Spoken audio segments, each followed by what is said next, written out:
The euro didn't fail. That's the wrong frame. Entirely. It did exactly what its structure was built to do. It just didn't do the same thing for everyone.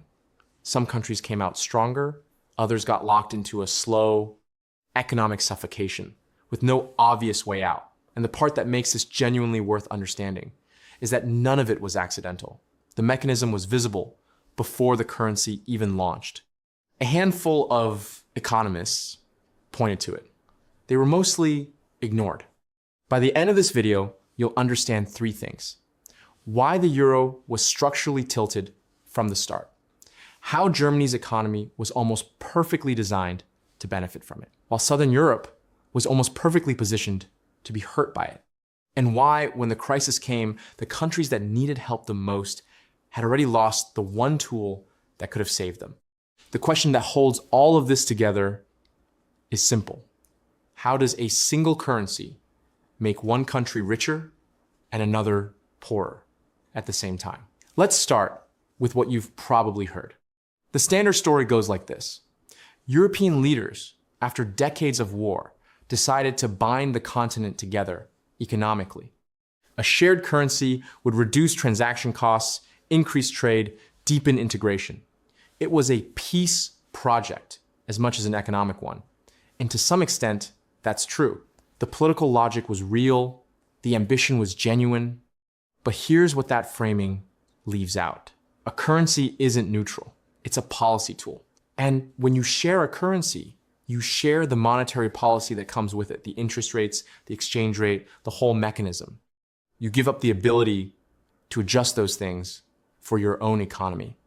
That trade-off is enormous, and it hits different countries in completely different ways. Before the euro, if Spain's economy was overheating, Spain could raise its own interest rates.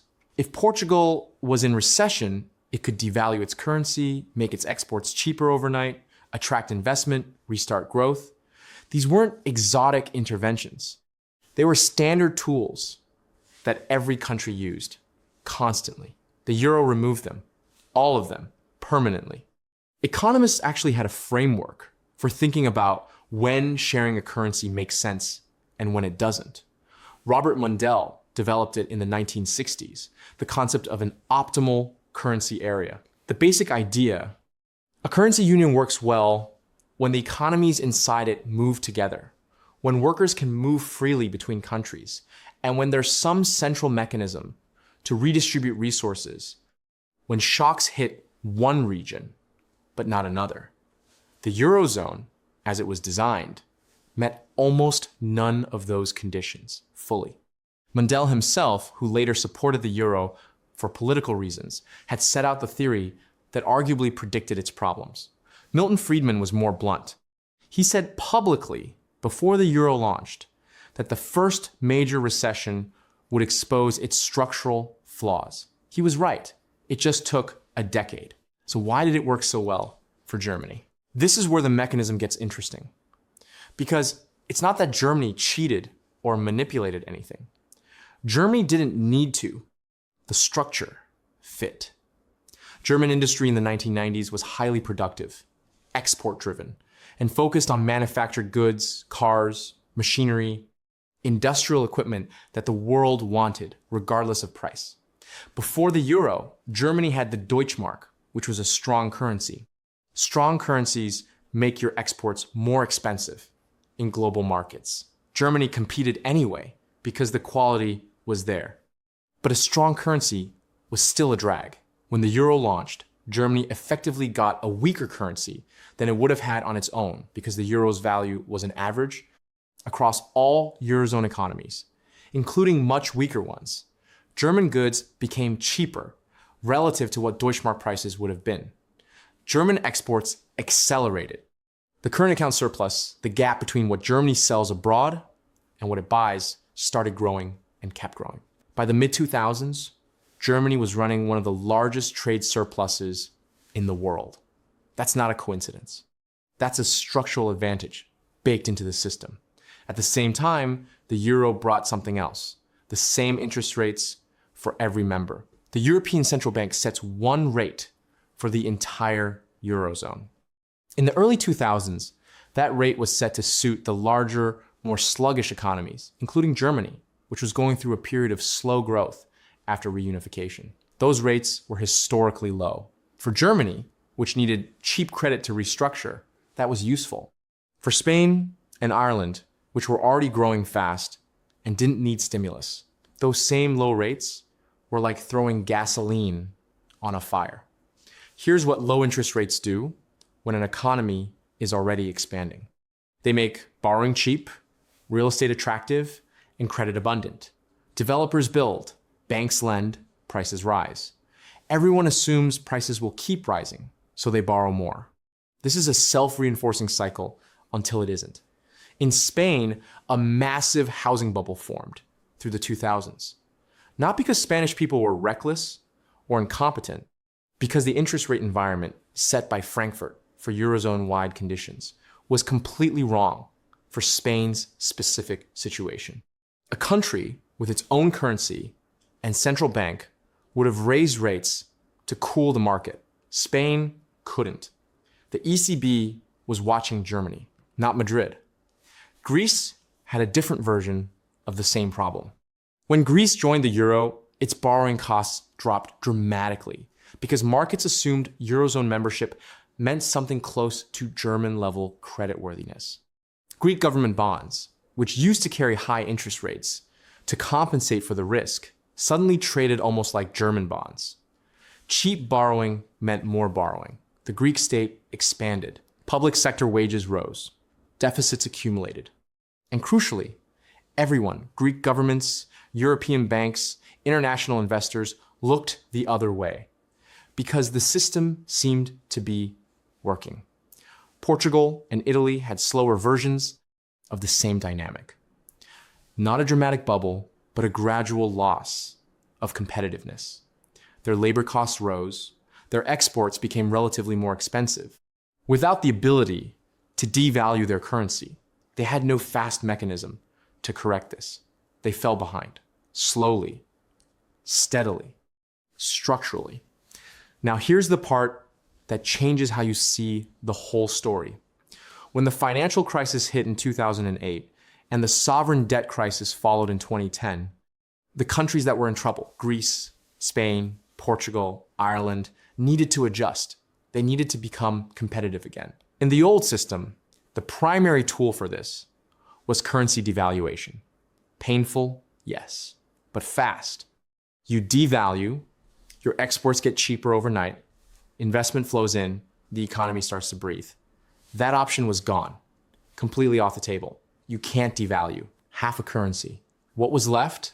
Internal devaluation, which means cutting wages, cutting public spending, cutting government services, making the economy cheaper from the inside, slowly and painfully, rather than through an exchange rate adjustment. The IMF, and EU, and ECB, the Troika, required exactly this in exchange for bailout funds. Greece went through 10 consecutive years of austerity. Unemployment in Spain and Greece hit 25%. Youth unemployment was above 50% in some places. And here's the mechanism that made it worse. Austerity during a recession is contractionary. When you cut government spending and wages simultaneously, you reduce demand. In an economy that is already shrinking, GDP falls faster. Tax revenues drop. The deficit gets harder to close, not easier. The Troika prescribed a treatment that, according to the IMF's own later analysis, underestimated how damaging austerity would be under these specific conditions. They got the multiplier wrong. The patient got sicker. Meanwhile, Germany, which was lending money to the bailout funds and setting the political terms, benefited from the euro's continued existence and from the capital flows that moved from the periphery to the core during the crisis. German bond yields went negative at points. Germany was being paid to borrow money, while Greece was paying over 30% on its debt. This is the part you should sit with for a moment, because it's where the structure becomes visible. The euro created a system where capital, goods, and people could move freely, but monetary policy couldn't.